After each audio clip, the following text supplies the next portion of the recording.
With 1.58 billion monthly users, TikTok has a huge amount of influence and power over people.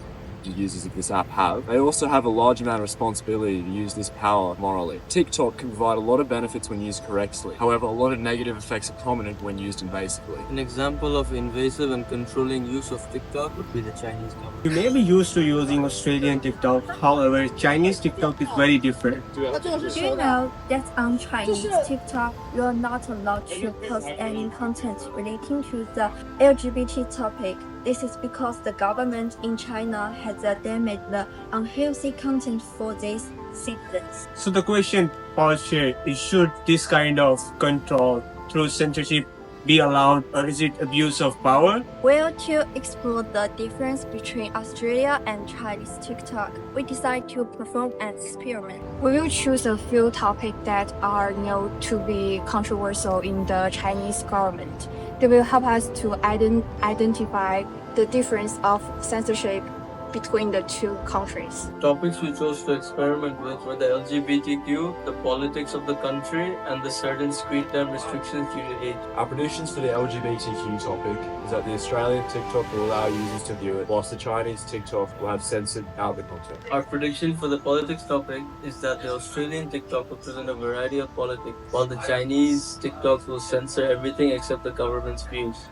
And our final prediction for the age restrictions was that Australian TikTok will have a lot less restrictions than the Chinese TikTok. On two phones, we set up a new Australian and a new Chinese account. This first topic we started scrolling through was LGBTQ relevant videos. We started by scrolling on the Australian TikTok. There was a lot of videos that come up straight away.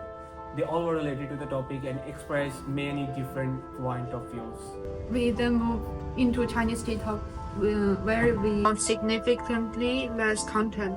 We also found that while scrolling, the algorithm would start showing us the relevant videos, trying to push us off the topic. This showed that the censorship in China is more big than here in Australia regarding the LGBTQ topic. The next topic we scrolled into was politics. We start with Australia TikTok again for this one. This TikTok presented a lot of videos that showed a lot of varying views. It had a lot of other countries' political content showing up as well. We then went to the Chinese TikTok and searched up the same thing. We found that while scrolling this one, there was really no content on this subject. It was very limited content and would only show videos favorable to the government. The political views seemed to be very narrow in comparison with Australian TikTok, and didn't show any other country's views. The last topic we looked into was the time limits for age restrictions. This time we started off with Chinese TikTok. We found out that in China, under 18s had an entirely separate TikTok that they could use. This TikTok showed different content to the regular TikTok. We found that in comparison, Australian TikTok had no difference between age groups and allowed them to see anything. So what does all this information tell us?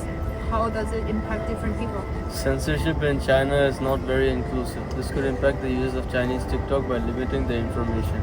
This can cause them to have false and very narrow opinions of topics.